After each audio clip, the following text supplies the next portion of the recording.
ಪರವಾಗಿ ಎಲ್ಲ ನಮ್ಮ ಹಿರಿಯ ಮುಖಂಡರಿಗೂ ಹಾಗೂ ನಮ್ಮ ಮಹಿಳೆಯರಿಗೂ ಅನಿಸುತ್ತಾ ಅಣ್ಣನ ಬಗ್ಗೆ 2 ಮಾತು ಹೇಳ್ತೀನಿ. ಅಣ್ಣ ಒಂದು ಮುಖಂಡತ್ವ ಹೆಂಗಿದೆ ಅಂದ್ರೆ ಅವರೇ ನಮಗ್ ಧೈರ್ಯ. ಎಲ್ಲಿ ಹೋಗ್ಬೇಕಂದ್ರೂ ಫಸ್ಟ್ ಕಾಲ್ ಮಾಡ್ತಿದ್ರು ಹೆಣ್ಮಕ್ಳಿಗೆ. ಪ್ರತಿ ಸಲಿನೂ ಮೊನ್ನೆ ಬೈರ್ಕೂರ್ಗೆ ಹೋದಾಗ ಕೂಡ ಅಮ್ಮ ಹಿಶಿ ಬರ್ಬೇಕಮ್ಮ ಇದ್ದೋಗ್ಬೇಡ ಅಂತ ಬೆಳಿಗ್ಗೆ ಫೋನ್ ಮಾಡಿದ್ರು. ಅವ್ರು ಫೋನ್ ಮಾಡಿ ನಮ್ಗೆ ಅಷ್ಟು ಧೈರ್ಯ ತುಂಬಿಸ್ತಾ ಇದ್ರು. ನಾನು ಎಲ್ಲಿ ಬಂದ್ರೇನು 2 ನಿಮಿಷ ನೀನ್ ಮಾತಾಡ್ಬೇಕಮ್ಮ, ಮಾತಾಡು ಅಂತ ಇದ್ರು. ಅಷ್ಟು ಧೈರ್ಯ ತುಂಬಿಸ್ತಾ ಇದ್ದಿದ್ದಕ್ಕೋಸ್ಕರ ನಾವೆಲ್ಲಾನು ಮುಂದೆ ಬಂದು ಇಲ್ಲಿ ಇವತ್ತು ನಿಂತಿದೀವಿ ಅಂದ್ರೆ ಆ ತರ ಮುಖಂಡರು ಇರೋದ್ರಿಂದಾನೇ ನಮ್ಮ ಕಾಂಗ್ರೆಸ್ ಪಾರ್ಟಿಯಲ್ಲಿ ನಾವು ಕೂಡ ಮಹಿಳೆಯರು ತುಂಬಾ ಜನ ಮುಂದೆ ಬರ್ತಾ ಇದ್ದಾರೆ.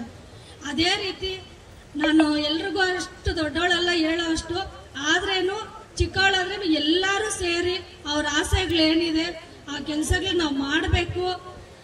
ಅವ್ರಿವತ್ತು ಎಷ್ಟು ಒಳ್ಳೆ ಕೆಲಸ ಮಾಡಿ ತಾಲೂಕಲ್ಲಿ ಒಂದು ಹೆಸರು ಗಳಿಸಿರೋದ್ರಿಂದ ನಾವು ಅವ್ರನ್ನ ಎಷ್ಟಿವತ್ತು ನೆನೆಸ್ಕೊಂತೀವಿ, ದುಃಖ ಪಡ್ತೀವಿ. ಅದರಲ್ಲಿ ಸ್ವಲ್ಪನಾದ್ರೂ ನಮ್ಮ ಕೈಯಲ್ಲಾದಷ್ಟು ಒಳ್ಳೆ ಕೆಲಸಗಳನ್ನೆಲ್ಲ ಮಾಡಲೇಬೇಕು. ಇವತ್ತಿದೀವಿ, ನಾಳೆ ಹೋಗ್ತೀವಿ. ಆದ್ರೆ ಅಣ್ಣ ಇವತ್ತು ನಮ್ಮ ಜೊತೆ ಇಲ್ಲದೆ ಇರ್ಬೋದು. ಅವ್ರು ಆಡಿರೋ ಮಾತು, ನಮ್ಗೆ ಹೇಳ್ಕೊಟ್ಟಿರೋ ಒಂದು 4 ದಾರಿ ಎಲ್ಲ ಇದೆಯಲ್ಲ, ಅದನ್ನ ನೆನೆಸ್ಕೊಂಡು ಪ್ರತಿಯೊಬ್ರು ನಾವು ಅವ್ರ ಆಸೆ ಅಂತ ನೆರವೇರಿಸ್ತೀವಲ್ಲ, ಅವತ್ತೇ ನಾವು ಗೆದ್ದಿದ್ದೀವಿ, ಅಣ್ಣನ ಆಸೆ ತುಂಬಿಸಿದೀವಿ ಅಂತ ನಾನು 2 ಮಾತು ಹೇಳ್ತೀನಿ. ನಮಸ್ಕಾರ.